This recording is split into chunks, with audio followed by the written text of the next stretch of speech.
د سپېڅلي او مهربانه ذات په سپېڅلي نامه په دې هیله چې جوړ او روغ به یاست. درنو اورېدونکو، نن درته د ناول یوه بله په زړه پورې او د خونده ډکه برخه وړاندې کوم. هیله ده چې تر پایه راسره پاتې سئ او ملتیا مې وکړي.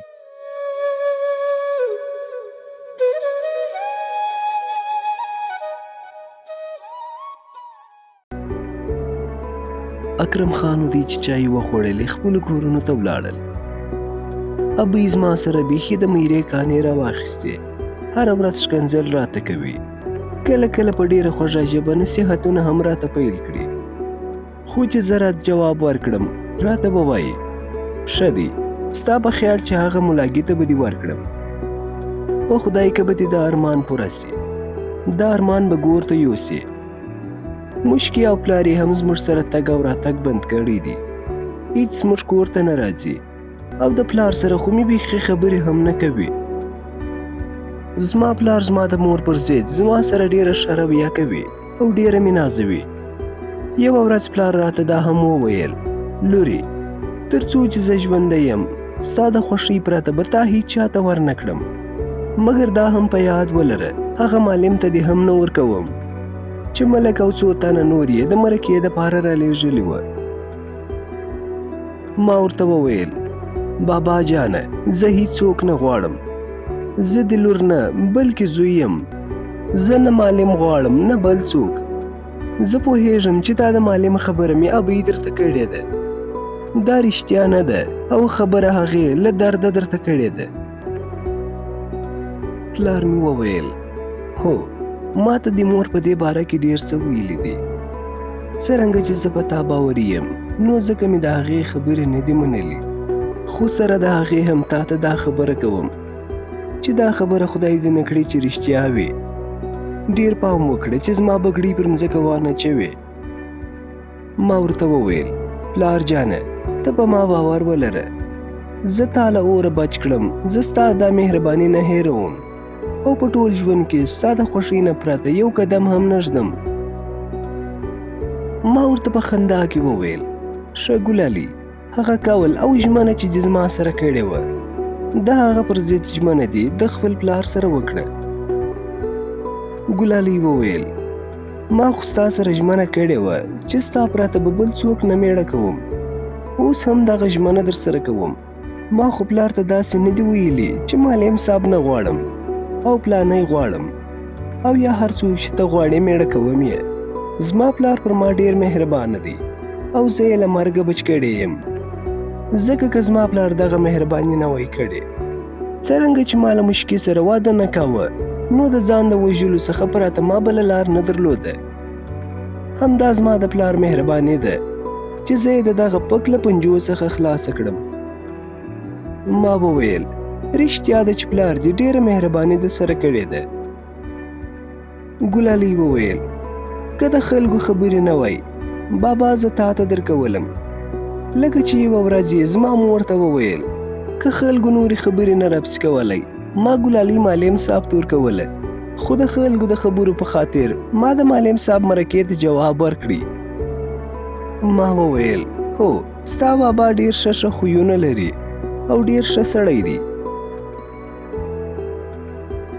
ما ګلالۍ ته د هغې ورشمین دسمال چې په غزني کې مې اخیستی و د یادګار او سوغات په نامه ورکړ.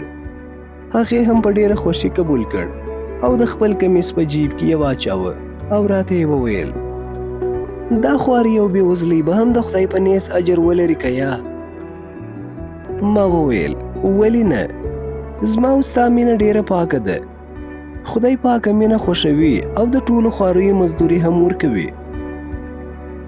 ګلالۍ وویل زه نو چې داسې ده هېڅ غم مو نسته. که په دې نړۍ کې سره ونه رسیږو په هغه دنیا کې به خدای د دې خواریو او ناامیدیو بدل راکړي. په دې وخت کې چرګانو اذانونه وکړل. که څه هم زړه مې نه کېدی خو سره د هغې مې ګلالۍ ته وویل ته اوس ولاړه سه، سهار سو، اوس به خلک راویښ سي نه چې موږ ووینې. زه به هم له دې ځایه څخه ولاړ سم. ګلالۍ وویل ته نو اوس خپل ځای ته ځې؟ ما وویل یا نن هم پاته کېږم. سبا شپه به هم سره وګورو، بله ورځ به ولاړ سم. ګلالۍ وویل خدای دې وکړي چې سبا مې هم بابا رانسي، ځکه هغه ډېر ویښ سړی دی. که هغه راسي زما او ستا لیدل به ډېر ستونزمن سي. ابۍ مې چې یو وار سر کښېږدي بیا له دنیا څخه ناخبره وي. ما وویل رښتیا ابا دې چیرې تللی دی؟ ګلالۍ وویل دا هغه د چغوتو په بازار کې پر یو چا پور باندې و. ما وویل که هغه راسي ته د شپې مه راځه چې زه ستا کوژدۍ هم ګورم، ډېره تسلي مې کېږي. او رښتیا زما خو بیخي هیره سوه، ته دې بابا ډاکټر ته بوتلې که یا؟ ګلالۍ وویل 4 ورځې دمخه مې بابا وویل چې معلم صاحب به هم زموږ څخه خوابدی وي، غزني ته به نه وي راغلی چې ګلالۍ مو ډاکټر ته بیولې وای. خو ابۍ مې ورته وویل هو دغه کار هم وکړه چې ګلالۍ د معلم صاحب سره کابل ته بوځي چې ښه پزه مو راپرې کړي. بابا مې ورته وویل چې هغه خو ډېر ښه سړی دی، دا چې ګلالۍ ته یې مرکه رالېږلې وه دا خو یې د بد سړیتوب دلیل نسي کېدلی. دا خلک چې مرکې لیږي دا نو ټول بد خلک دي. ما وویل ګلالۍ زه خو د خپلې ژمنې سره سم غزني ته راغلم، خو چې تاسې رانغلاست ما ته ډول ډول اندېښنې را پیدا سوې او راغلم چې ستاسو په حال ځان خبر کړم. ګلالۍ وویل ته زما سره ډېر په عذاب سوې. ما وویل یا یو خو په عذاب سوی نه یم، بلکې په دې ډېر خوشحاله یم چې یو سوځونکې مینه مې سوځوي او د داسې چا سره مینه لرم چې د مینې وړ او د پاکۍ یوه ټوټه ده. البته ستا بیلتون ما ته ډېر ستونزمن دی، خو بیا هم بیلتون و ځان ته یو کیف او خوند لري. زه ستا په بیلتون کې بې له تا بل د هیڅ شي فکر نه کوم. ګلالۍ وویل زه هم ټوله ورځ بلکې ټوله شپه په خوب کې له تا سره او یا ستا په یاد تېروم. ډېر داسې هم سوي چې په خیال کې تا ګورم او ستا سره خبرې کوم. همدا وړمه ورځ ستا په چورت کې ډوبه سوې وم او په همدې چورت کې ستا کلي ته ورغلم. هلته مې ته پیدا کړې او ستا سره مې خبرې پیل کړې. زما او ستا خبرې جاري وې چې په خبرو کې زما اواز په زوره سوی و چې ابۍ مې راباندې غږ کړه ګلالۍ بیا دې څه اپلتې شروع کړي دي، دا بیا څه له ځانه سره ګډه یې؟ دا ابۍ دې اواز زه ستا له چورته وایستم او دستي له ځایه پاڅېدم، په کار مې ځان مشغول کړ. ما وویل ځه اوس ولاړه سه، ډېر ناوخته سو، که دې بابا رانغلی سبا به بیا هم په همدې ځای کې سره ووینو. ګلالۍ په داسې حال کې چې له ځایه پاڅېده له خپل جیب څخه یې په یوه دسمال کې یو پیچلی شی راوایسته او ما ته یې راکړ. ما چې هغه واخیسته پوه سوم چې هغه توپنچه ده، نو ځکه مې ورته وویل زه دا څه کوم؟ ګلالۍ وویل ستا خالي لاس ښه نه دی. ما وویل دا دې له کومه که؟ ګلالۍ وویل دا زما خپله ده، څو کاله دمخه مې پلار راته اخیستې ده. ما وویل زه دا نه اخلم. ګلالۍ وویل دا به خامخا اخلې، که یې راڅخه وانخلې زه به ډېره خوابدې سم. دا زما لخوا یو سوغات دی، ویې منه. ما ستا دسمال څه ډول ومانه؟ ما ورته وویل دا خو به دې پلار ته معلومه وي، اخر به درنه پوښتنه وکړي، بیا به څه جواب ورکړې. ګلالۍ وویل ما له ډېره پخوا دا چورت وهلی دی، پلار ته مې ویلي وه چې توپنچه مې په لاره کې لوېدلې ده او ورکه سوې ده. پلار مې هم خوا بده نه کړه او بله یې راته راوړه. ما نه غوښتل چې توپنچه له ګلالۍ څخه واخلم، مګر د هغې ټینګار ته چې مې وکتل مجبوراً مې توپنچه واخیسته. ګلالۍ د خپل کور خواته ولاړه او زه د چینې خواته روان سوم. یو څه لار لا نه وم تللی چې د شا څخه مې د چا د پښو اواز واورېدی. شاته مې وکتل، هغه ګلالۍ وه. ورته ودرېدم او د بیرته راتلو علت مې ځینې وپوښتي. ګلالۍ وویل سبا غرمه ډوډۍ کوم ځای ته دروړم؟ ما ورته وویل زه ډوډۍ ته ضرورت نه لرم ځکه موړ یم. ګلالۍ وویل یا وږی کېږې، خامخا به ځای راښیې. ما وویل زه پورني ځای ته نه ځم ځکه امکان لري څوک مې وګوري. ګلالۍ وویل نو په کوم ځای کې اوسې؟ ما وویل دا هم نه ده راته معلومه ځکه زه په دې ځای کې بلد نه یم چې روڼا سوه یو ځای به ځان ته وټاکم.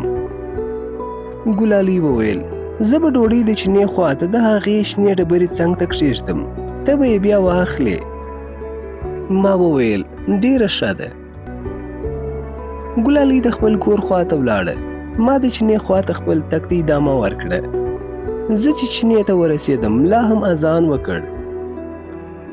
پر چینه مې اودس تازه کړ او تر اوداسه وروسته یو ګړی د چینې پر غاړه کښېنستم چې هوا ښه روڼا سوه.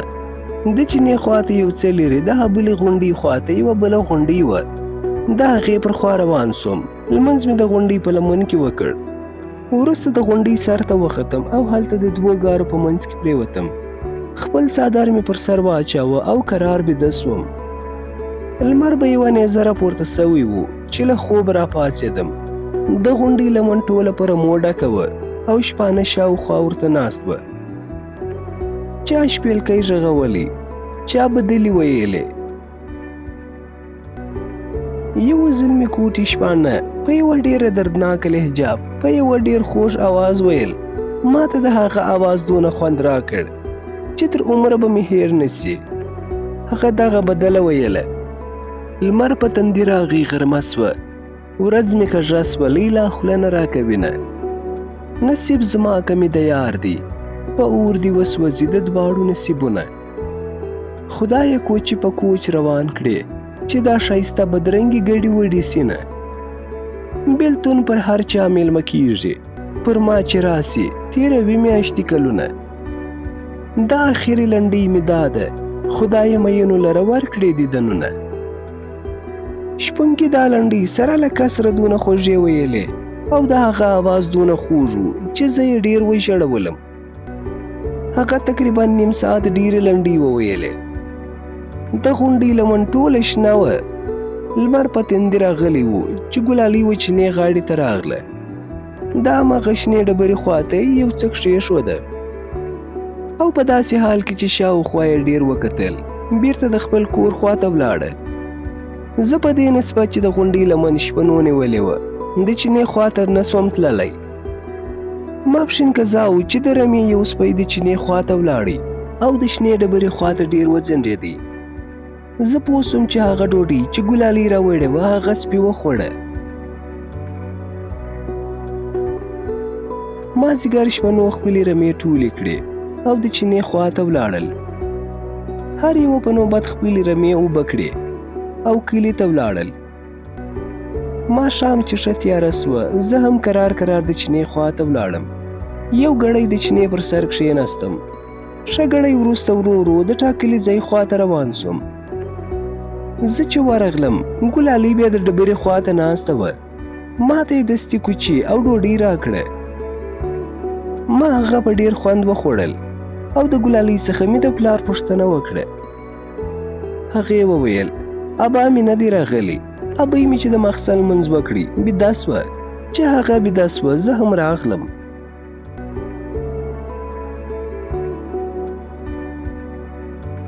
قدرمنو دوستانو د ناول دا برخه پر همدې ځای پای ته رسیږي په دې هیله چې د خوښۍ وړ مو ګرځېدلې وي. تر بلې برخې د الله په امان.